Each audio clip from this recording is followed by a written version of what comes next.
آلہ الطیبین الطاہرین واصحابہ الاکرمین الافضلین وعلی من والاہم وتبعہم وسار علی نہجہم واستنى بسنتہم الی یوم الدین اما بعد فقد قال اللہ تبارک وتعالی فی شان عظمت حبیبہ الکریم اعوذ باللہ من الشیطان الرجیم بسم اللہ الرحمن الرحیم ان اللہ وملائکتہ یصلون علی النبی یا ایہا الذین آمنوا صلوا علیہ وسلموا تسلیما اللہم صلی علی سیدنا مولانا محمد وعلی آل سیدنا مولانا محمد وبارک وسلم صلاة و سلاما علیک یا سیدی یا حبیبی یا رسول اللہ صلی اللہ تعالی علیہ وسلم۔ معزز حاضرین محترم سامعین اکرام، اللہ تبارک و تعالیٰ کا بے انتہا فضل و کرم ہے کہ اللہ تبارک و تعالیٰ نے ہم تمام کو اپنے محبوب اور مقرب اللہ کے نیک اور صالح بندے ایک اللہ کے ولی کے آستانے میں بیٹھنے کی توفیق عطا فرمائی ہے۔ یہ خالق کائنات مالک دو جہاں کا ہم پر عظیم احسان ہے کہ ہم اللہ کے ولی حضرت سید مرتضیٰ شاہ علی ولی رحمۃ اللہ تعالی علیہ کے آستانے میں اور آپ کے قدموں کے پاس ہم جمع ہوئے ہیں۔ قابل مبارکباد ہے وہ حضرات جو ہر سال پابندی کے ساتھ الحمدللہ اس ولی کامل کی بارگاہ میں اہتمام کرتے ہیں اور یہاں پر جمع ہوتے ہیں اور یہاں پر محفل اور جلسے کا انعقاد عمل میں لاتے ہیں۔ یہ میرا دوسری مرتبہ یہاں پر آنے کا شرف حاصل ہوا ہے۔ میں مبارکباد دوں گا ہمارے محترم بالخصوص سید شاہ میر سعادت علی سیفان بندہ نوازی صاحب، جو حال ہی میں شہنشاہ بغداد کی حاضری سے ہمارے درمیان میں واپس تشریف لائے ہیں۔ نجف اشرف کربلا معلیٰ بڑے بڑے پائے کے جید اولیاء کاملین کی زیارت سے آپ لوٹ کر تشریف لائے، ان کے ذریعے میں یہاں تک پہنچا ہوں الحمدللہ۔ اور قابل مبارکباد ہے وہ حضرات جو اس کام کو لیے پابندی کے ساتھ ہر سال بڑے اہتمام کے ساتھ اس محفل کو، اس جلسے کو، اس اجتماع کو اور حضرت کے اس عرس شریف کو پابندی سے منا رہے ہیں۔ زیادہ وقت لیے بغیر ایک حدیث پاک آپ کو سناؤں گا۔ بڑی اہم حدیث پاک ہے میرے لیے، آپ کے لیے اور جتنے ہمارے احباب ہم کو دیکھ رہے ہیں، قیامت تک آنے والے سارے انسانوں کے لیے، سارے ایمان والوں کے لیے بڑی پیاری حدیث پاک ہے۔ بہت ہی مختصر ہے لیکن اپنے اندر ایک سمندر کو رکھا کرتی ہے۔ اس کی معنویت، الفاظ مختصر ہے لیکن اس کے معنی کے اندر سمندر آپ کو نظر آئے گا۔ جتنی گہرائی میں جائیں گے، جتنی اس حدیث پاک سے فیض حاصل کریں گے، اتنی برکتیں اللہ تعالی ہمیں عطا فرمائے گا۔ حدیث پاک ہے، سرکار مدینہ راحت قلب و سینہ صلی اللہ تعالی علیہ وسلم نے ارشاد فرمایا، المرء مع من احب۔ بہت مختصر حدیث ہے لیکن رسول پاک علیہ السلام ارشاد فرماتے ہیں کہ آدمی، انسان، بندہ مومن، دنیا میں جو بھی انسان دنیا میں زندگی گزارے گا، قیامت کے دن وہ انہی کے ساتھ میں رہے گا دنیا میں جس سے محبت کیا کرتا تھا، جو جس سے پیار کیا کرتا تھا دنیا میں، قیامت کے دن اللہ تعالیٰ اس کو اسی کے ساتھ جمع فرمائے گا۔ ہم اہل سنت والجماعت بڑے خوش نصیب ہیں، ہم سعادت مند ہیں، ہم پر اللہ کا خصوصی کرم ہے کہ ہم ہر اللہ کے ولی سے محبت کیا کرتے ہیں، ہر اللہ کے ولی سے ہمیں پیار ہے اور اسی محبت کی بدولت اللہ تعالی ہمیں قیامت کے دن انہی کے ساتھ جمع فرمائے گا۔ رسول پاک علیہ الصلوۃ والسلام نے فرمایا کہ تم دنیا میں جس سے محبت کرو گے قیامت کے دن انہی کے ساتھ میں رہو گے۔ ہم اس اللہ کے ولی کے آستانے میں جمع ہیں اور ہمیں حدیث پاک پر کامل یقین ہے کہ اللہ تعالیٰ انہی اولیاء کرام کے قدموں میں ہمیں جمع فرمائے گا۔ انہی اولیاء کرام کے فیوز و برکات کی بدولت اللہ تعالیٰ ہمیں قیامت کے دن ان کا ساتھ اور ان کی سنگت نصیب فرمائے گا۔ اور جو لوگ دنیا میں محبت دنیا والوں سے کرتے ہیں، فلم اسٹاروں سے محبت کرتے ہیں، گنہگاروں سے، فاسقوں سے، فاجروں سے محبت کرتے ہیں، انہیں اپنے آپ کا جائزہ لینا چاہیے، اپنے آپ کا محاسبہ کرنا چاہیے کہ جس کو تم اپنا محبوب بنا رہے ہو قیامت کے دن انہی کا ساتھ ملے گا۔ فاسقوں کو، فاجروں کو، ظالموں کو، ڈاکوؤں کو، بدمعاشوں کو، بے حیا لوگوں کو اگر ان سے محبت کرو گے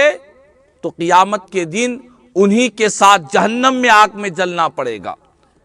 ایسا نہیں کہ محبت دنیا میں کیے تھے آخرت میں کسی اور کا ساتھ ملے گا، ایسا نہیں ہے۔ جس سے محبت ہے انہی کا ساتھ اللہ نصیب فرمائے گا۔ تو ہمیشہ اللہ والوں سے محبت کرنا چاہیے، اللہ کے نیکوکار بندوں سے محبت کرنا چاہیے۔ اور محبت کی علامت یہ ہے کہ جس سے محبت انسان کرتا ہے ان کی وفاداری بھی کرتا ہے، ان کے ساتھ رہا کرتا ہے۔ ہمیں اللہ والوں سے محبت ہے، اسی لیے ہم ان کی آستانوں میں جمع ہوا کرتے ہیں، ان کی بارگاہوں میں پہنچا کرتے ہیں۔ یہ محبت کا اثر ہے کہ ایک انسان دوسرے انسان کے قریب میں ہوا کرتا ہے۔ قرآن کریم میں اللہ تبارک و تعالیٰ نے ارشاد فرمایا، سورہ کہف کی آیت مبارکہ ہے، اللہ تعالیٰ فرماتا ہے وَاصْبِرْ نَفْسَكَ مَعَ الَّذِينَ يَدْعُونَ رَبَّهُمْ بِالْغَدَاةِ وَالْعَشِيِّ يُرِيدُونَ وَجْهَهُ۔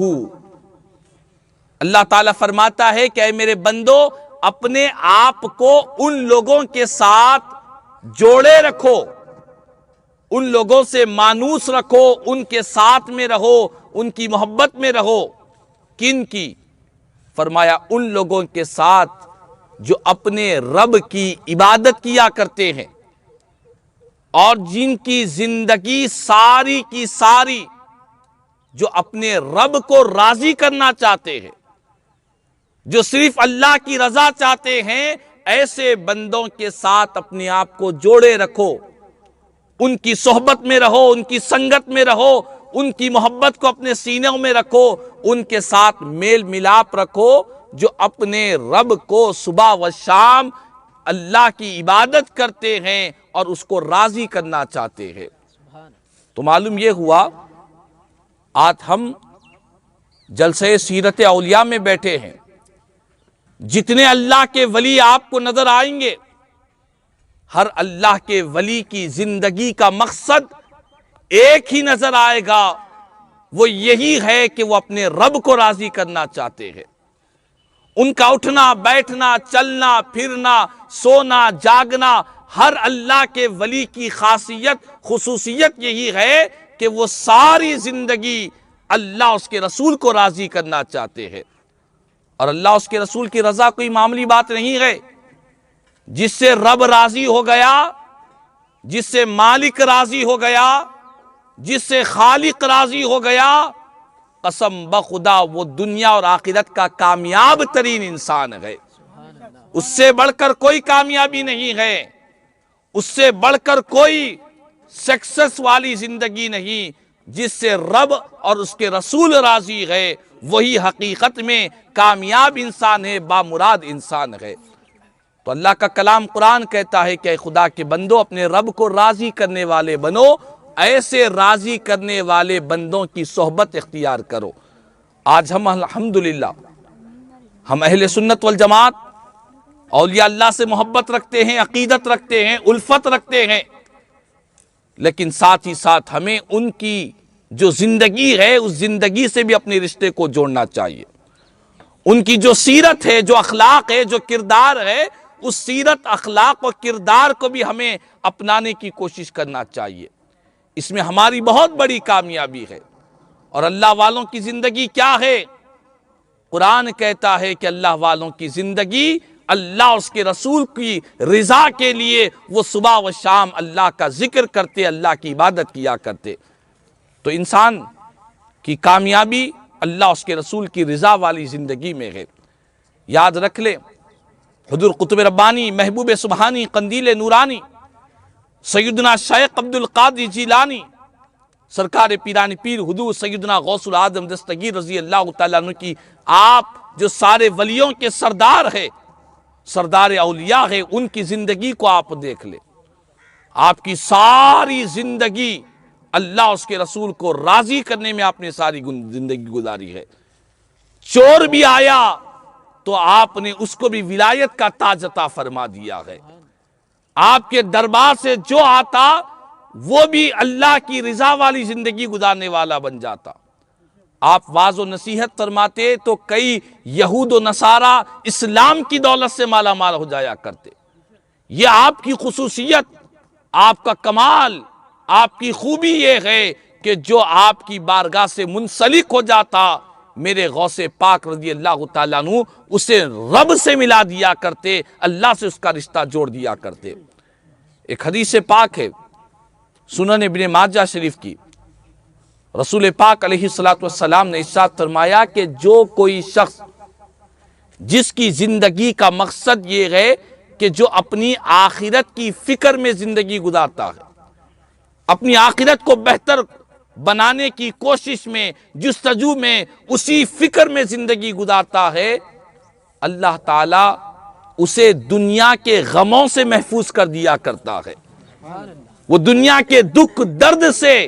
دنیا کی مصیبتوں سے، غموں سے اللہ تعالیٰ اس کی حفاظت کرتا ہے جو اپنی آخرت کی فکر میں لگا رہتا ہے۔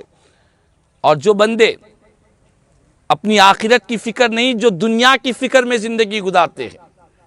دنیا کے غم میں، دکھ میں، درد میں، اپنی ہی دنیا کی زندگی کے لیے اسی کی فکر میں جو زندگی گزارتے ہیں، میرے آقا کریم صلی اللہ علیہ وسلم نے فرمایا کہ اللہ تعالیٰ کو اس کی کوئی پرواہ نہیں، وہ دنیا کے جس گھاٹی میں جا کر، جس وادی میں جا کر مر جائے، اللہ کو اس کی کوئی پرواہ نہیں ہے۔ اللہ اکبر۔ دیکھیں آپ، جن کی زندگی کا مقصد، جن کی زندگی کی فکریں، خیالات، سوچ، فکر صرف اپنی دنیا کی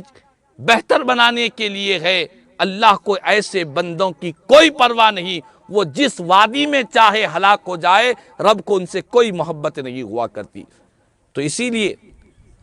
بزرگان دین نے یہ تعلیم دی کہ ایک بندہ مومن کو فکر آخرت کے ساتھ زندگی گزارنا چاہیے۔ یہ اللہ والوں نے یہ راستہ بتلایا، اور یہ انہوں نے خود سے نہیں کیا، اللہ کا کلام قرآن کہتا ہے، یا ایھا الذین آمنوا اتقوا اللہ ولتنظر نفس ما قدمت لغد۔ قرآن کہتا ہے کہ اے ایمان والو، اللہ سے ڈرو، اور ہر جان کو چاہیے کہ وہ غور کرے، فکر کرے کہ اس نے آنے والے کل کے لیے کیا پیش کر رکھا ہے۔ یہ آنے والا کل کون سا ہے؟ یہ دنیا کا کل نہیں، بلکہ یہ مرنے کے بعد جو آخرت کی زندگی کا آغاز ہوگا، جو قبر کی زندگی کا آغاز ہوگا، جو حشر کے میدان کی زندگی کا آغاز ہوگا، جو جنت اور جہنم کی زندگی کا معاملہ ہوگا، اس آنے والے کل کے لیے ہر انسان کو فکر کرنا چاہیے، غور کرنا چاہیے، میں نے آخرت کے لیے کیا توشہ تیار کر رکھا ہے۔ یہی پیغام اللہ والوں نے دیا ہے، یہی پیغام بزرگان دین نے دیا ہے، اسی پیغام سے انہوں نے ساری زندگی گزاری ہے کہ وہ اس دنیا کی فکر نہیں کرتے، اپنی آخرت کی فکر کیا کرتے۔ جو ان کے دربار میں آتا اسے یہی تعلیم دیتے، یہی تربیت دیتے، یہی پیغام دیتے کہ یہ دنیا تو چند روزہ زندگی ہے، یہ گزر جائے گی، لیکن وہاں کی جو زندگی ہے وہ ابدی زندگی ہے، دائمی زندگی ہے، وہاں کی زندگی کبھی ختم ہونے والی نہیں ہے۔ تو آج ہمیں یہی پیغام لے کر حضرت سید شاہ مرتضیٰ شاہ ولی رحمت اللہ تعالیٰ علیہ کے آستانے سے اسی پیغام کو لے کر ہمیں اپنے گھروں کو جانا ہے، اپنی زندگیوں کو گزارنا ہے کہ ہم اپنی دنیا سے بڑھ کر آخرت کی فکر کیا کریں۔ ہمارے بزرگوں نے کہا کہ دنیا کی فکر تو ہر انسان کو ہوتی ہے، روٹی، کپڑا، مکان، اولاد، یہ ساری فکریں انسان کو ہوتی ہے، ضرور ہے، اس کا کوئی انکار نہیں ہے، لیکن فرماتے ہیں کہ دنیا کے لیے اتنی فکر کرو، اتنی کوشش کرو جتنا اس دنیا میں تمہیں زندگی گزارنا ہے، جتنا یہاں رہنا ہے اتنی فکر اس دنیا کی کیا کرو، اور جتنا وہاں رہنا ہے اس کی فکر اتنی زیادہ کیا کرو۔ اگر ہم غور کریں ہمیں دنیا میں زیادہ دن رہنا ہے یا آخرت میں، یہ دنیا کی مثال ایسی بیان کی گئی کہ جس طرح عصر اور مغرب کے درمیان جو وقت ہوتا ہے یہ دنیا کی زندگی ہے۔ عصر اور مغرب کے درمیان کوئی لمبا وقت نہیں ہوتا، فجر اور ظہر کے درمیان تو بھی طویل وقت ہوتا ہے، ظہر اور عصر کے درمیان میں کچھ زیادہ وقت ہوتا ہے، لیکن عصر اور مغرب کے درمیان بالکل مختصر سا وقت ہوتا ہے۔ اسی لیے کہا گیا کہ اسلام میں کہ یہ تمہاری جو زندگی ہے دنیا کی زندگی، یہ ایسے ہے جیسے عصر اور مغرب کے درمیان جیسے مختصر سا وقت ہے، قیامت کے مقابلے میں، جنت کی زندگی کے مقابلے میں، مرنے کے بعد کی زندگی کے مقابلے میں یہ عصر اور مغرب کے درمیان کی طرح وقت ہمیں گزارنا چاہیے۔ تو بہرحال باتیں تو بہت ہیں، لیکن مختصراً ہمیں اولیاء کرام کی سیرت کو اپنانا چاہیے، ان کی تعلیمات کو اپنانا چاہیے، ان کی جو سوچ، جو فکر، جو خیالات اللہ والوں کے تھے ان سوچ و فکر کے ساتھ ہمیں گزارنا چاہیے۔ یہ دنیا تو چند روزہ ہے، لیکن اصل جو زندگی ہے وہ آخرت کی زندگی ہے، ہمیں اس کے لیے اپنے آپ کو، اپنی نسلوں کو تیار کرنا چاہیے، اپنی آنے والی اولاد کو تیار کرنا چاہیے۔ ایک عاشق صادق نے کیا خوب کہا، یار کی مرضی کے تابع یار کا دم بھر کے تو دیکھ، یار کی مرضی کے تابع یار کا دم بھر کے تو دیکھ، عرض مطلب کر کے تو دیکھا، ترک مطلب کر کے تو دیکھ۔ یار تیرا ہے تو پھر تیری ہے ساری کائنات، یار تیرا ہے تو پھر تیری ہے ساری کائنات، سب کو اپنانے والے ایک اس کو اپنا کر کے تو دیکھ، سب کو اپنانے والے ایک اس کو اپنا کر کے تو دیکھ، موت خود بن جائے گی تیرے لیے ایک زندگی، موت خود بن جائے گی تیرے لیے ایک زندگی، زندگی پہ مرنے والے زندگی میں مر کے تو دیکھ، زندگی پہ مرنے والے زندگی میں مر کے تو دیکھ۔ یعنی زندگی پہ تو ہر انسان مر رہا ہے، لیکن زندگی میں اپنے نفس کو، اپنی خواہشات کو، اپنی رغبتوں کو، ان تمام چیزوں کو ختم کر دیں۔ اسی لیے کہا گیا حدیث پاک میں، موتو قبل ان تموتو، لوگوں مرنے سے پہلے مر جاؤ۔ موت تو آنی حق ہے، اس کا انکار نہیں ہے، لیکن اس موت کے آنے سے پہلے تم خود مر جاؤ۔ مر جانے کا مطلب کیا؟ اپنے نفس کو کچل ڈالو، اپنی خواہشات کو کچل ڈالو، اپنے قلب کا تزکیہ کرو، اپنے لیے زندگی نہ گزارو، اللہ اس کے رسول کی رضا کے لیے زندگی گزارو۔ یہ مرنے سے پہلے مرنا ہے، اور عاشق کہتا ہے جب تم مرنے سے پہلے مر جاؤ گے، جب موت آئے گی تو تمہارے لیے زندگی بن جائے گی۔ کیسی زندگی؟ اس زندگی کو دیکھنا ہو تو اللہ والوں کو دیکھو، بزرگان دین کو دیکھو، ان کے گزر کر کئی سال گزر گئے، کئی سو سال کئی اولیاء اللہ کے گزر گئے، لیکن آج بھی ان کا چرچا ساری کائنات میں باقی ہے، آج بھی اللہ والوں کا ذکر باقی ہے۔ دنیا میں بڑے بڑے بادشاہ آئے، راجہ آئے، دولت مند آئے، اس دنیا سے گزر گئے، ان کا نام تک ہمیں پتہ نہیں ہے، لیکن آج بھی عطائے رسول خواجہ خواجگاہ سلطان الہند میرے خواجہ کا نام بچے بچے کی زبان پر نظر آ رہا ہے۔ یہ وہ ہستیاں تھی، یہ وہ شخصیات تھی، یہ وہ نفوس قدسیہ تھے جن کی زندگی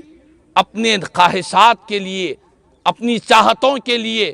اپنی دنیا کو چمکانے کے لیے انہوں نے نہیں گزاری ہے، انہوں نے اللہ کو راضی کرنے کے لیے اس کے پیارے حبیب کی وفاداری میں، غلامی میں انہوں نے زندگی گزاری۔ اللہ نے ایسا کرم کیا کہ ان کا وصال تو ہو گیا، لیکن آج بھی ان کا چرچا باقی، ان کا نام باقی ہے۔ اسی لیے ہمیں چاہیے کہ ان اللہ والوں کی زندگی سے سبق حاصل کرے، ان کی زندگیوں سے نصیحت حاصل کرے اور اپنے آپ کی زندگی کو ٹٹولے۔ خدا کو بھول گئے لوگ فکر روزی میں، خدا کو بھول گئے لوگ فکر روزی میں، خیال رزق ہے رزاق کا خیال نہیں۔ رزق کا خیال ہے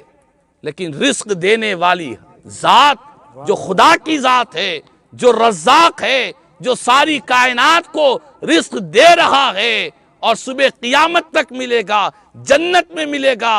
اس رزق کی فکر میں ہم رزاق کو فراموش کر چکے ہیں۔ تو آج ضرورت اس بات کی ہے اپنی زندگیوں کے سوچ و فکر کو تبدیل کرے، اپنی نیتوں کو پاک کرے، اپنے خیالات کو پاک کرے، اپنی ارادوں کی جو راستے پر ہم چل رہے ہیں اس کو تبدیل کرے اور اللہ والوں کے نقش قدم پر چلے، ان کے بتلائے ہوئے طریقے پر چلے۔ یقیناً اس میں میرے لیے، آپ کے لیے اور ہماری نسلوں کے لیے یقیناً ہمارے لیے کامیابی ہوگی۔ میں پھر سے ایک مرتبہ مبارکباد دیتے ہوئے اپنی گفتگو کو سمیٹتا ہوں اور اللہ تعالیٰ سے دعا کرتا ہوں کہ اللہ پاک جو کچھ بھی اس محفل کو سجایا گیا اور جن جن حضرات نے اس نورانی محفل کو سجایا ہے، مولا تو اپنے فضل و کرم سے ہماری دلوں کو تو سجا دے، ہمارے قلوب کو پاک فرما دے، اللہ والوں کے نقش قدم پر چلنے کی توفیق نصیب فرمائے۔ جو کچھ بھی کہا گیا، سنا گیا، کہنے سننے سے زیادہ مجھے اور ہم تمام کو عمل کی توفیق عطا فرما۔ آمین ثم آمین، وآخر دعوانا الحمدللہ رب العالمین، وما علینا الا البلاغ المبین۔